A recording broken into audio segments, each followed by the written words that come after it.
Otros mundos.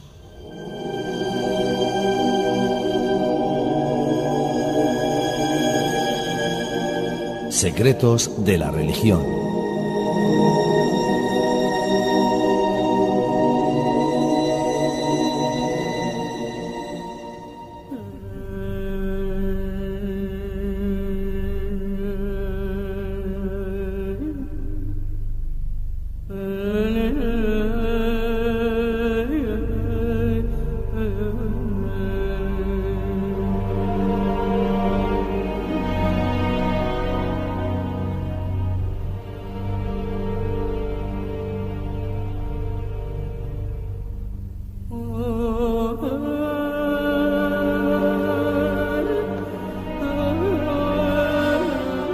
Tenemos aquí encima de la mesa, unos cuantos libros.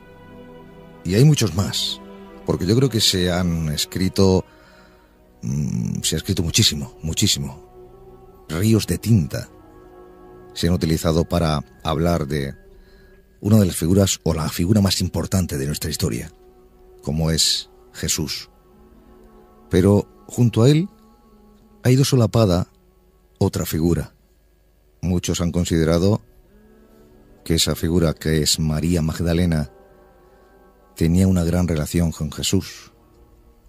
Se dice que ella fue la esposa de él.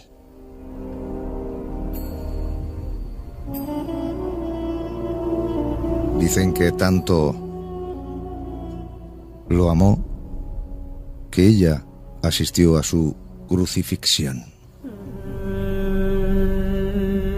Dicen que él también la amó tanto que la eligió para ser la primera en saber de su vuelta, de su resurrección.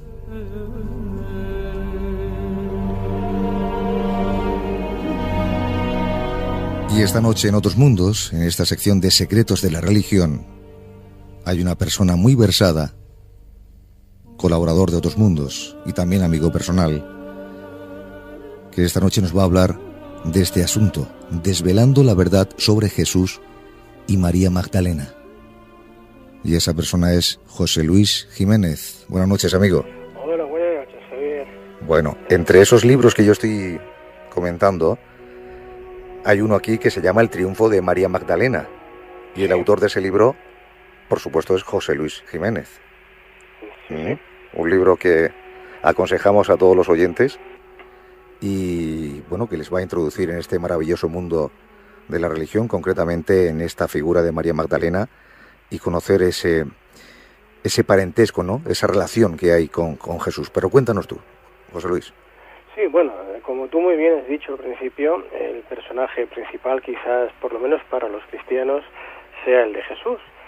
Pero hay otro personaje al que se ha intentado solapar, como muy bien has comentado, por intereses, vamos a decir, políticos y religiosos y de poder, sobre todo patriarcal, que es el de María Magdalena. A María Magdalena, hasta hace muy poco tiempo, se le ha conocido como la prostituta redimida del Evangelio, ¿no?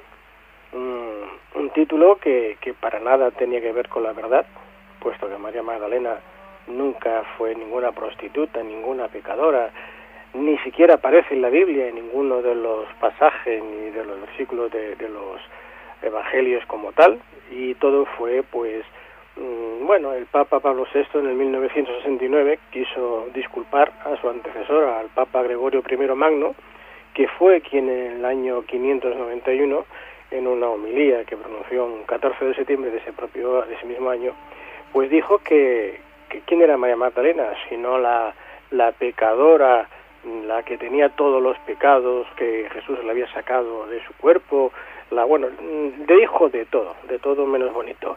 Y claro, ¿y por qué lo hizo este hombre?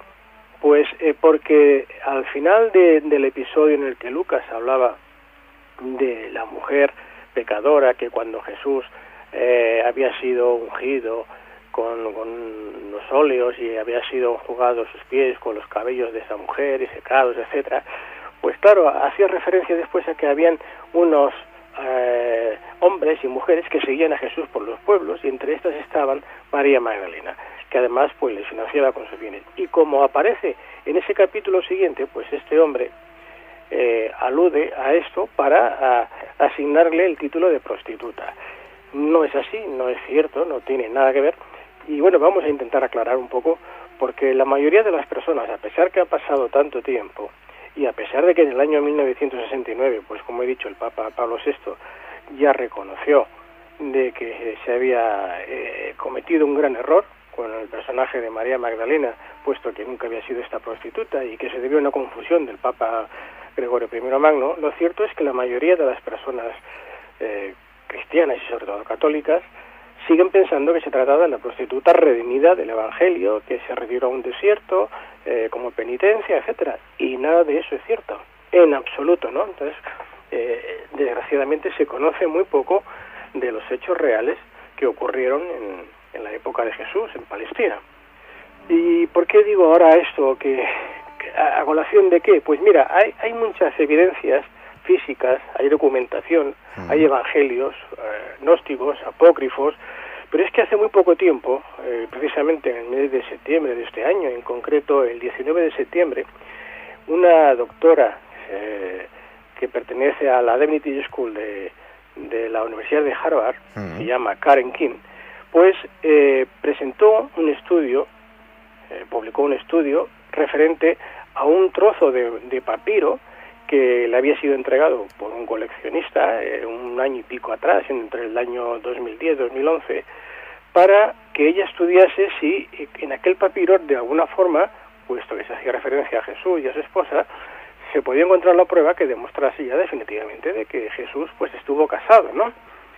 Y esta doctora Kim, pues lo que hace es presentar este papiro a través, después de llevarlos a varios expertos que lo analizan, que comprueban que efectivamente se corresponde con un papiro que está realizado entre el siglo II y el IV de nuestra era, que está escrito en el idioma copto, que es un dialecto entre el idioma antiguo egipcio y una mezcla del griego. Es una especie de copto saídico que se utilizaba en aquella época, y está escrito en tinta negra por una cara, por la otra apenas se lee, y las dimensiones son muy pequeñas. Vamos a poner un ejemplo para que los oyentes nos entiendan. Es como una especie de tarjeta de estas de crédito, ¿no? Es de 4 por 8 centímetros, es un trozo muy pequeñito. Pero en este trozo tan pequeñito ya hay palabras sorprendentes que revelan mucho. Así, por ejemplo, tenemos que en el primer fragmento de este papiro hay una frase que dice: Jesús les dijo, mi esposa, aquí hay un trozo que está quemado, que está comido por las hormigas, ¿no? Y bueno, y va hablando al referente, pero él ya habla aquí, dice, de su esposa. Luego, más adelante, en este mismo trozo del papiro, dice Jesús que habla de su madre, de María, la Virgen, y de su esposa, a la que llama María. Y bien, sigue una serie de letras. Yo voy ahora a resumir lo más importante, y es que los discípulos, igual que ocurre con el Evangelio de Tomás y con otros evangelios apócrifos, que se quejan de María Magdalena, que se llegan a quejar que porque Jesús la besa a ella la boca y la quiere, que luego hablaremos de esto, pues aquí también se quejan y le dicen, discuten, ¿no? Y dicen si María es digna de estar allá, y Jesús contesta, dice, ella puede ser una de mis discípulos. Es decir, que Jesús está diciendo que María Magdalena es su esposa, hace referencia a su madre, la Virgen, y a María Magdalena como a su esposa, y además dice, ante las dudas y las quejas de los discípulos, que ella puede ser una de sus discípulos, ¿no? Claro, este evangelio, como es lógico, el Vaticano pues ha intentado encontrar, vamos a decir, pegas, ¿no? Decir pues que si lo han falsificado, que si se ha escrito con posterioridad, pero bueno, es que la datación del carbono 14 no deja lugar a dudas. Luego los análisis que han hecho varios expertos tampoco dejan lugar a dudas de que es original, de que es auténtico. Entonces, ¿qué nos está diciendo? Pues nos está diciendo lo mismo que nos dicen otros evangelios apócrifos. Recuerdo para los oyentes que no lo sepan, que evangelio apócrifo significa que es aquel que no ha aceptado la Iglesia Católica como el canon, ¿no?, de la Iglesia, que solamente lo forman los 4, que sería el de Marcos, el de Mateos, el de Lucas y el de Juan. Sí. Entonces, el resto de manuscritos, de evangelios apócrifos que se conocen, que fueron descubiertos posteriormente en el año 1945 en Nag Hammadi, pues nos suelen hablar de un Jesús más humano, nos suelen hablar de Jesús, y sobre todo aquí hay algunos que incluso se conocen como el Evangelio de María Magdalena, ¿no? Puesto que se cree que fue escrito por ella. Incluso el Evangelio que se le otorga a Juan, hay varios expertos que ya tienen bastantes evidencias para afirmar de que fue escrito por María Magdalena, que en definitiva era el discípulo amado de Jesús.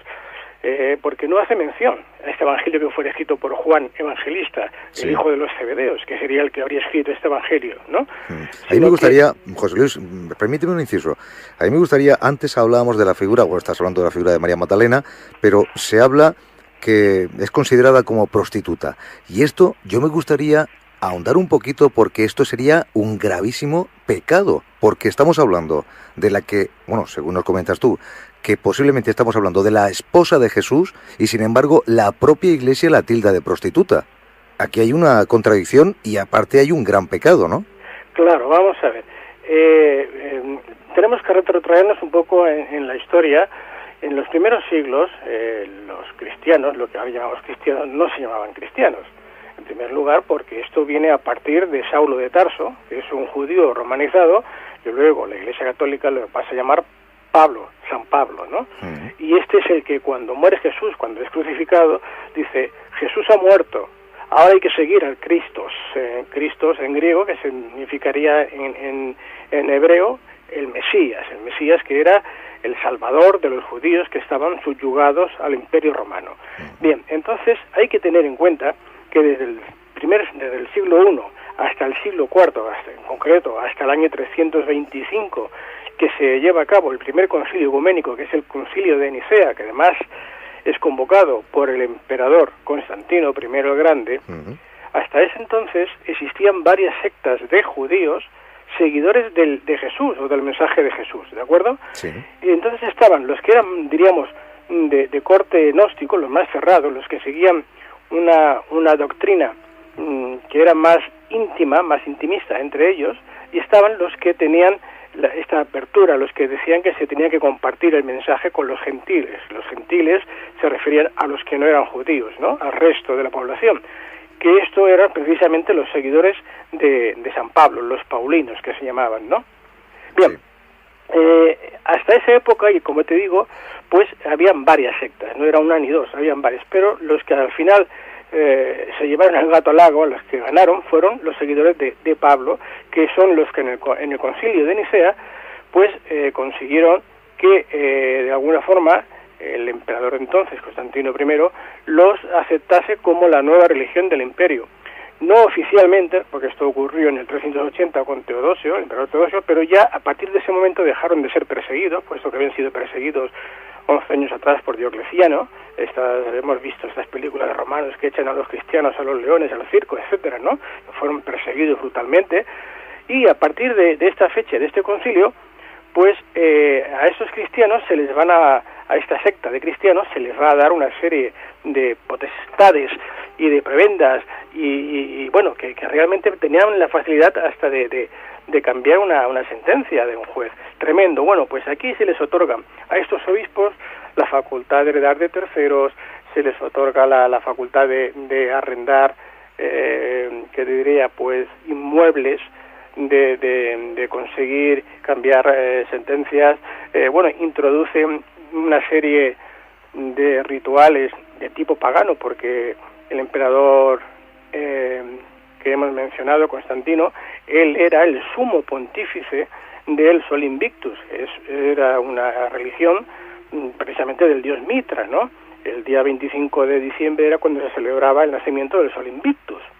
Y luego veremos que posteriormente se va a cambiar, precisamente se va a poner esta fecha del 25 de diciembre como la fecha de nacimiento de Jesús, que para nada tiene que ver con su fecha de nacimiento, pero era para solapar también esta conmemoración que hacían los seguidores del Sol Invictus, que era el propio emperador Constantino.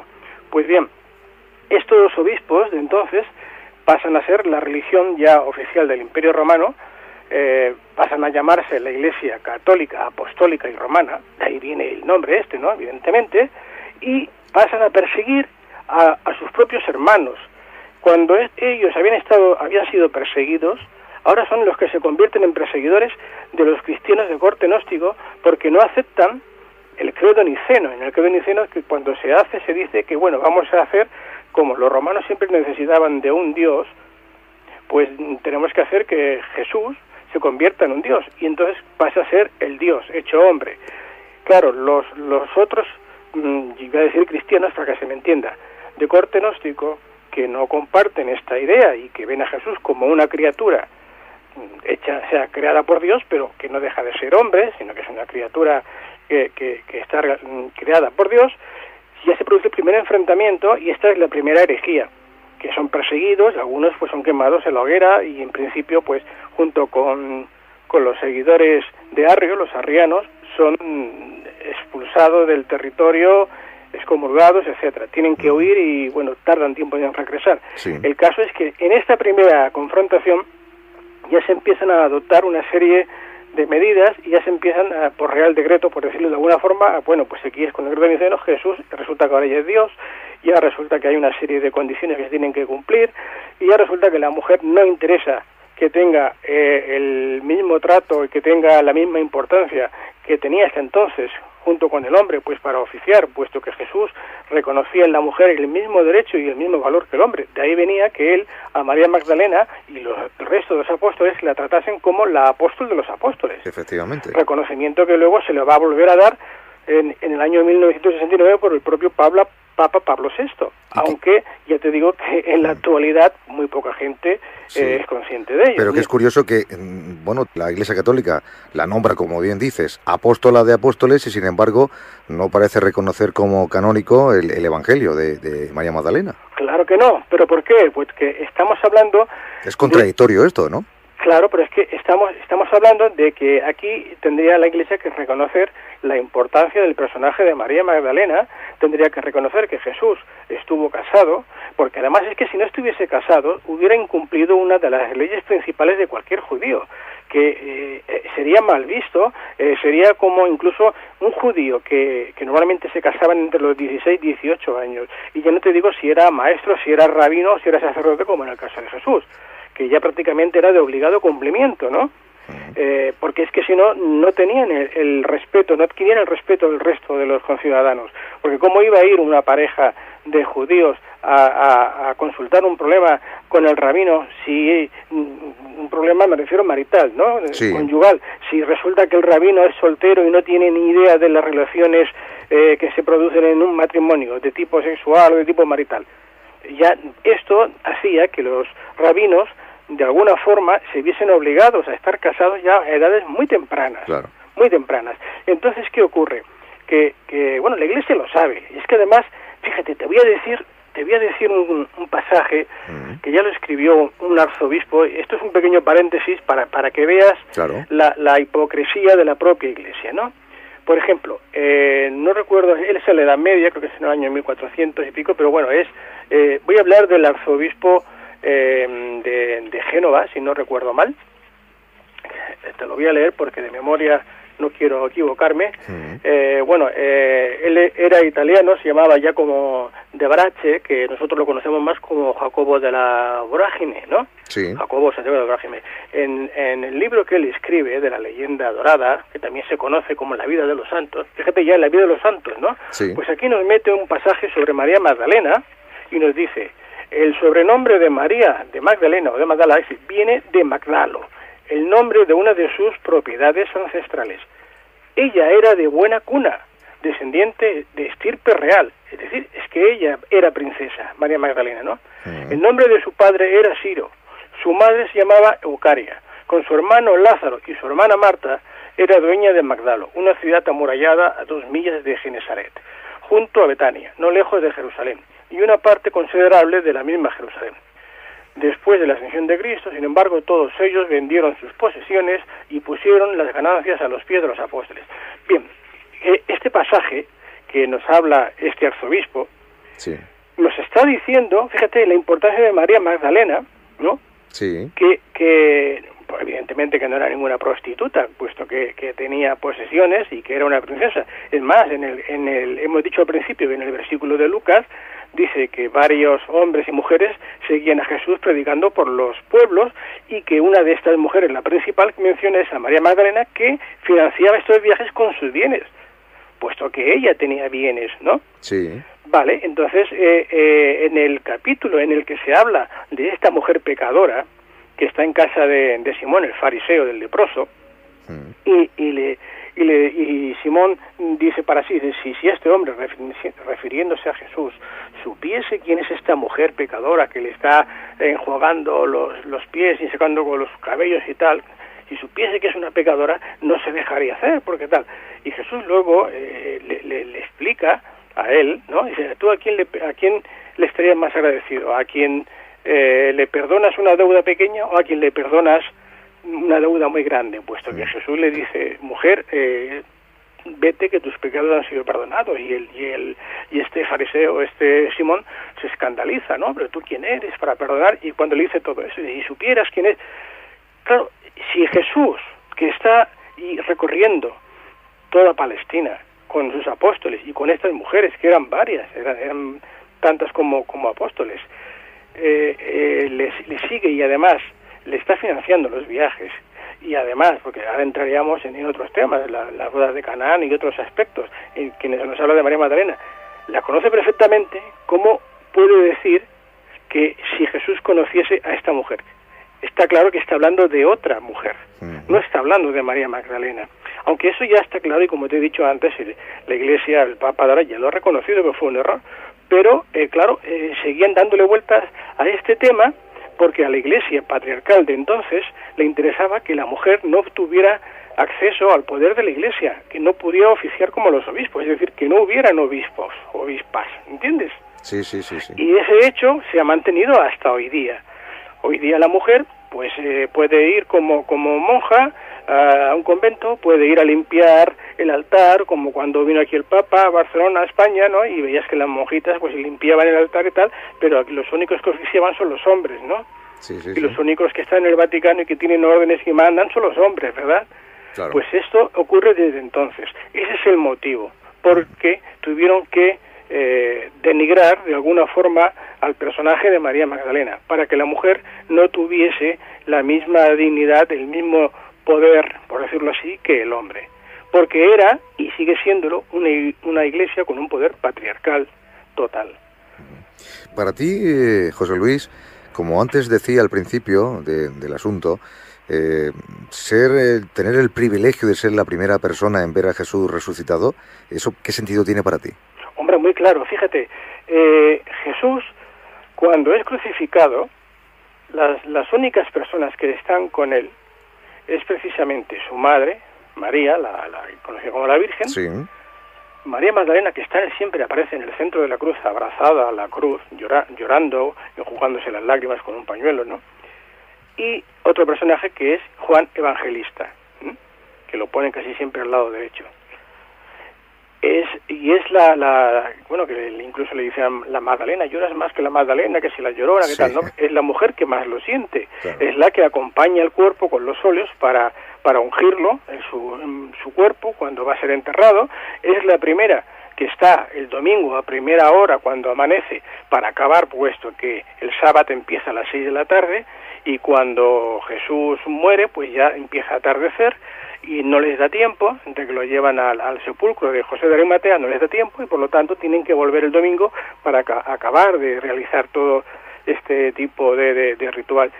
Y es cuando se encuentra María Magdalena que Jesús no está allá, entra, y según nos cuenta Lucas y Juan en el Evangelio, dice que ve a 2 ángeles, uno a cada lado del sepulcro, de la piedra donde había estado estirado el cuerpo de Jesús, y que no lo encuentra, y pregunta, ¿dónde está mi Señor? Mi Señor, en aquella época, incluso en el Cantar de los Cantares y en muchos escritos, veremos que siempre se hace referencia al esposo, ¿no? ¿Entiendes? O sea, y ella pregunta por su esposo, y dice, ¿dónde está mi Señor? ¿Dónde lo habéis puesto? ¿No? Claro. Y cuando se da la vuelta y sale del sepulcro, se encuentra a Jesús, que no lo reconoce, puesto que está resucitado y estaba con resplandeciente, y hasta que él no la nombra le dice María, María, y ella se gira y por la voz lo reconoce y le dice no me toques, ¿no? El no li tangere, que le dice que no me toques, que aún no he subido al Padre, y le da las instrucciones. Pues muy bien, si tú imagínate que tienes la posibilidad de, ya no digo que te hayas muerto, pero bueno, un accidente muy grave, lo que sea, que te den por muerto o que te hayas perdido, lo que sea, y tienes que ir a notificar que no, que estás vivo, y a dar un mensaje, ¿a quién se lo darías? A la persona que más quieres, ¿no? Exactamente. Y normalmente las personas, a las personas que más queremos es o bien a nuestra madre, o bien a nuestra esposa, o a nuestro marido, ¿no? Sí. ¿Y por qué va Jesús y se lo dice a María Magdalena y no va a Pedro, ni va a Juan, ni va a su propia madre? Y se lo va y se presenta a María Magdalena, la primera. A la figura importante para él. Claro. Y si te das cuenta, claro, yo ahora te voy a decir, antes hemos hablado de lo último que hay, pero es que desde el año 1945 que se descubren en Nag Hammadi esos manuscritos antiguos, esos evangelios apócrifos que son tan coetáneos como los canónicos, nos encontramos con varios, el de Tomás, por ejemplo, y el de Felipe, que a mí el de Felipe es el que más me gusta en ese sentido, porque es muy claro. El evangelio de Felipe dice: 3 eran las que caminaban continuamente junto al Señor. El Señor siempre hace referencia a Jesús. Y dice, su madre, María, la hermana de esta, y María Magdalena, quien se designa como su compañera, en griego es koinonos, que significa, pues eso, la esposa, la compañera sexual, ¿de acuerdo? Claro. Dice, María Magdalena es, por tanto, su hermana, su madre y su compañera. ¿Por qué? Porque en aquellos tiempos la esposa, la compañera sexual, hacía de hermana, de madre y de compañera y de esposa. Lo dice muy claro.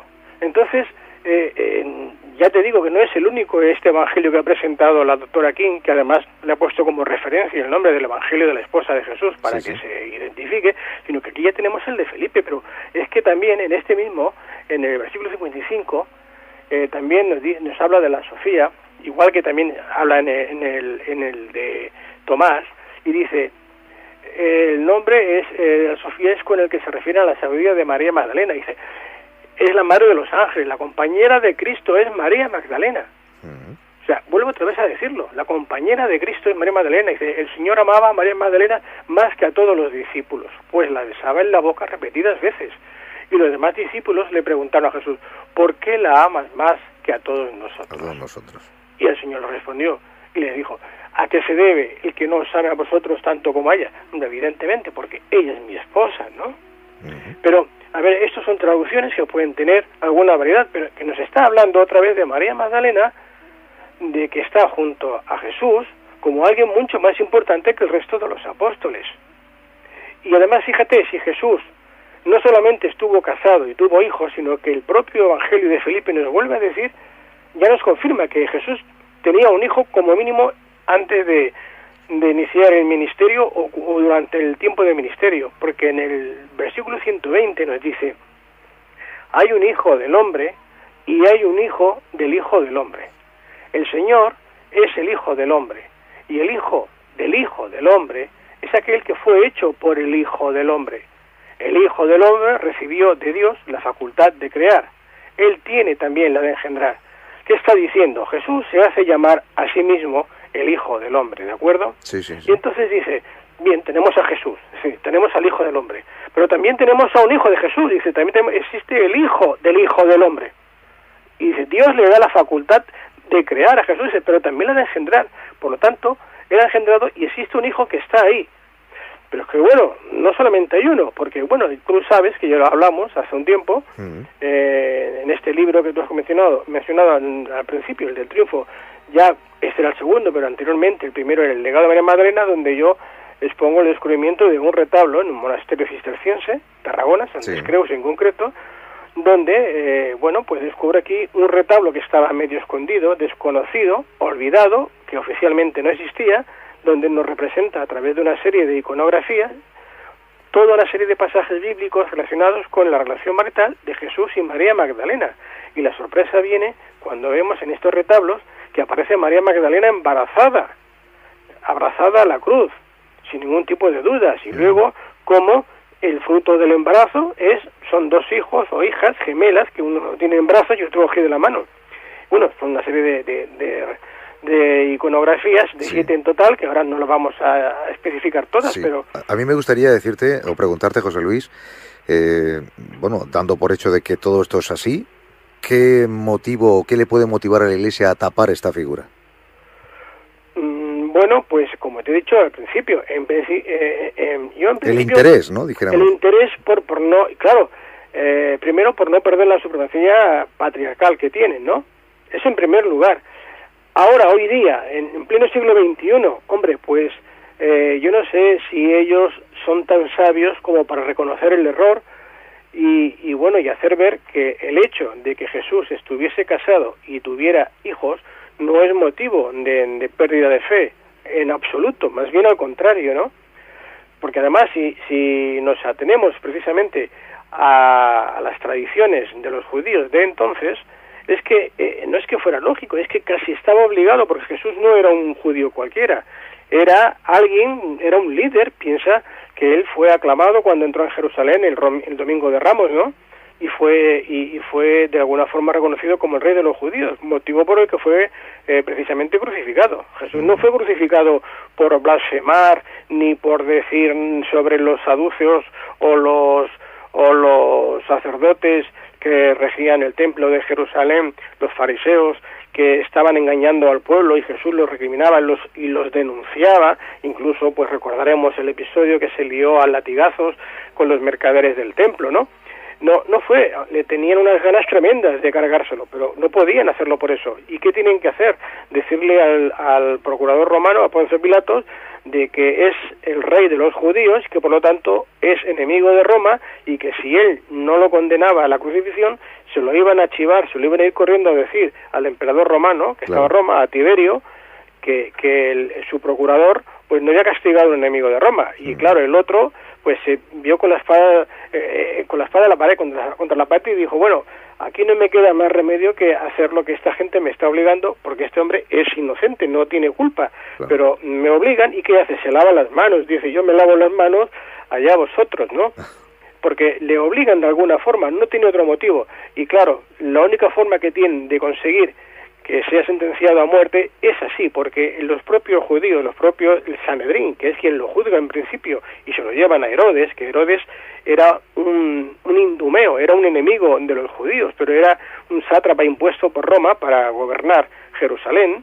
Pues Herodes también tenía miedo de que Jesús realmente fuera a sacarlo del trono, ¿no? De acuerdo a la profecía que ya existía de hacía varios años atrás, por el cual su padre, Herodes el Grande, había incluso llegado a ordenar matar a los santos inocentes, en una fecha como hoy, que se celebra un 28 de diciembre, no porque haya sido en esta fecha, pero bueno. Entonces, claro, aquel hombre tenía miedo de que realmente el Mesías, que reconocían a Jesús, fuese el Salvador, el que fuese a librar a los judíos de los romanos, y por lo tanto él iba a ir fuera.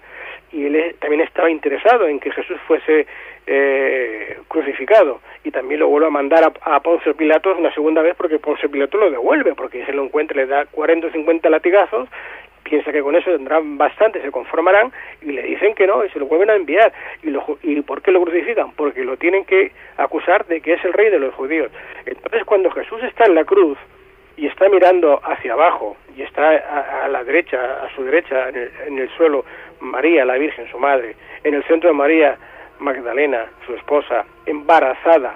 Y además, si los oyentes quieren entrar a la página web para ver las fotografías, si no tienen el libro, si me lo permite, le doy la dirección, claro, que es www.jljimenez.es, que vayan al libro El legado de María Magdalena, pinchen allá y verán las fotografías, o si no también a reportajes visuales en el monasterio de Santa Cruz, y la podrán ver, y verán como ahí aparece María Magdalena realmente en la situación en la que luego el Evangelio nos quieren hacer ver que Jesús se dirige a su madre, a María, la Virgen, para decirle, cuando llega Juan, dice, mujer, ahí tienes a tu hijo. Y a Juan, el evangelista, decirle, hijo, ahí tienes a tu madre, porque no dice Juan, ni dice otro nombre, dice hijo, ahí tienes a tu madre, ¿verdad? Bueno, claro, si esto realmente se lo hubiera dicho a Juan Zebedeo, el hombre se hubiera girado mirando por allí a ver dónde estaba su madre, la mujer de Zebedeo, ¿no? Porque, claro, no entendería. En cambio, ¿esto por qué lo dice la Iglesia? Porque la Iglesia tiende a modificar, se modificaron muchos evangelios, pero claro, si allí estas palabras que son recogidas no las pueden eliminar del todo, pues dicen, no, es que se lo dijo a su madre y María la Virgen pasa en ese momento a ser la madre de Juan y por lo tanto de todos los hombres. Hombre, pues no. Si ahora vemos que María Magdalena está allí arrodillada a la cruz, llorando, abrazada, embarazada, y Jesús le dice, mujer, ahí tienes a tu hijo, hijo, aquí tienes a tu madre. Eso sí que tiene sentido. Total. Sí. Y si vemos esta imagen a la que he hecho alusión y los escuchantes pues pueden verla, entenderán lo que estoy diciendo. Lo otro resulta un tanto absurdo. Vamos a recordar la página web. De todas formas, José Luis, no te estamos interrumpiendo mucho porque sabemos que tienes que aportar muchos datos. No obstante, si queda mucho todavía porque sé que queda mucho, yo te invitaría a hacer una segunda parte en el siguiente episodio. Lo digo porque tenemos cosas todavía que emitir y sé que todavía quedan cosas que tú nos tienes que contar. Cuando quieras, sabes que para mí es un placer y siempre que quieras estoy a vuestra disposición, no hay ningún problema. Vamos a hacer lo siguiente. Bueno, recordamos la página web, creo no equivocarme, www.jljimenez.es. ¿Es así? Sí, Jiménez con G. Sí, con G. Repito, www.jljimenez.es, Jiménez, como bien dice nuestro amigo, con G.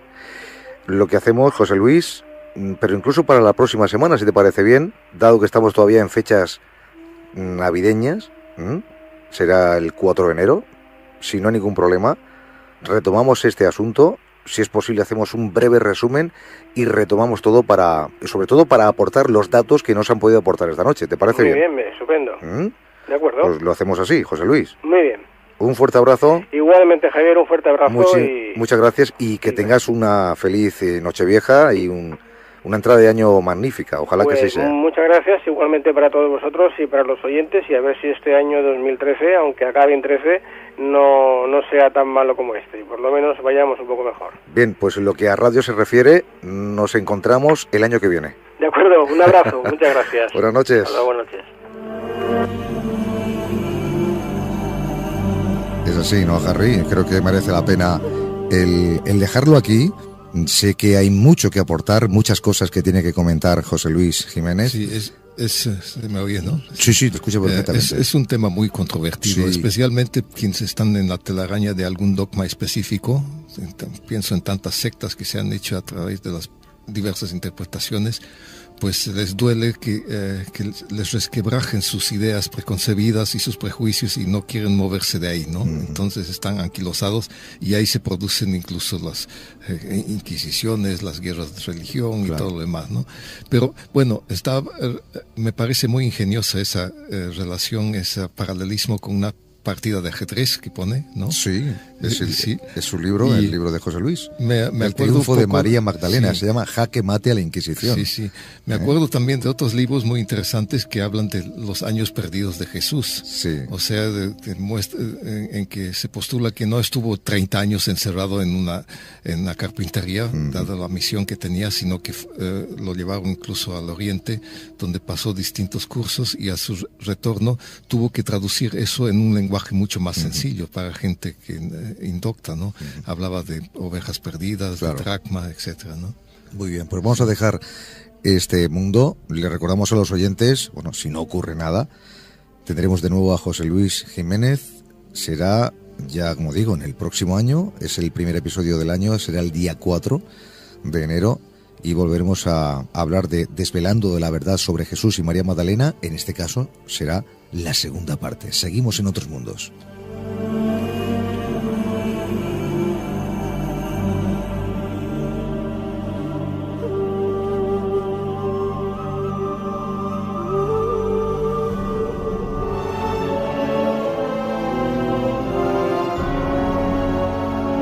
Otros Mundos. Un viaje más allá de los confines de lo conocido.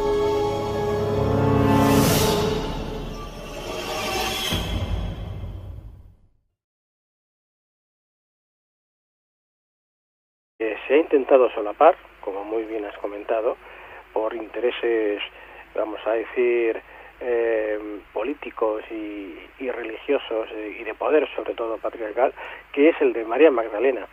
A María Magdalena, hasta hace muy poco tiempo, se le ha conocido como la prostituta redimida del Evangelio, ¿no? Un título que para nada tenía que ver con la verdad, puesto que María Magdalena nunca fue ninguna prostituta, ninguna pecadora, ni siquiera aparece en la Biblia en ninguno de los pasajes ni de los versículos de los evangelios como tal, y todo fue, pues, el Papa Pablo VI en el 1969 quiso disculpar a su antecesor, al Papa Gregorio I Magno, que fue quien en el año 591, en una homilía que pronunció un 14 de septiembre de ese mismo año, pues dijo que ¿quién era María Magdalena? Sino la pecadora, la que tenía todos los pecados que Jesús le había sacado de su cuerpo. Y esta noche en Otros Mundos, en esta sección de Secretos de la Religión, hay una persona muy versada, colaborador de Otros Mundos y también amigo personal, que esta noche nos va a hablar de este asunto, desvelando la verdad sobre Jesús y María Magdalena. Y esa persona es José Luis Jiménez. Buenas noches, amigo. Hola, buenas noches, Javier. Bueno, entre esos libros que yo estoy comentando, hay uno aquí que se llama El triunfo de María Magdalena. Y el autor de ese libro, por supuesto, es José Luis Jiménez. Un libro que aconsejamos a todos los oyentes y, bueno, que les va a introducir en este maravilloso mundo de la religión, concretamente en esta figura de María Magdalena, y conocer ese parentesco, ¿no? Esa relación que hay con Jesús. Pero cuéntanos tú, José Luis. Sí, bueno, como tú muy bien has dicho al principio, el personaje principal quizás, por lo menos para los cristianos, sea el de Jesús. Pero hay otro personaje al que... Se ha escrito muchísimo, muchísimo. Ríos de tinta se han utilizado para hablar de una de las figuras, o la figura más importante de nuestra historia, como es Jesús. Pero junto a él ha ido solapada otra figura. Muchos han considerado que esa figura, que es María Magdalena, tenía una gran relación con Jesús. Se dice que ella fue la esposa de él.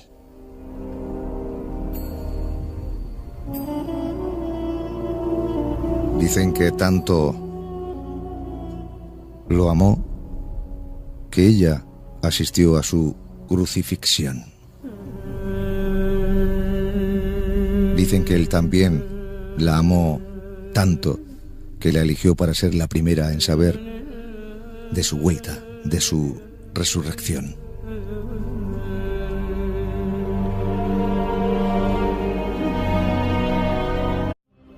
Otros mundos.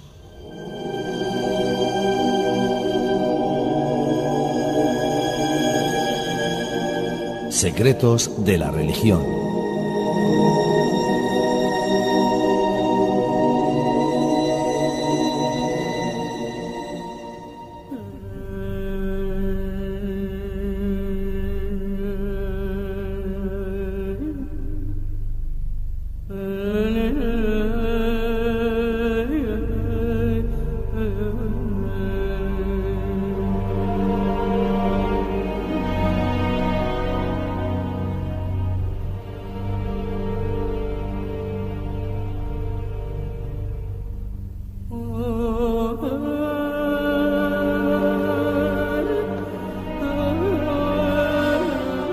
Tenemos aquí encima de la mesa, bueno, unos cuantos libros.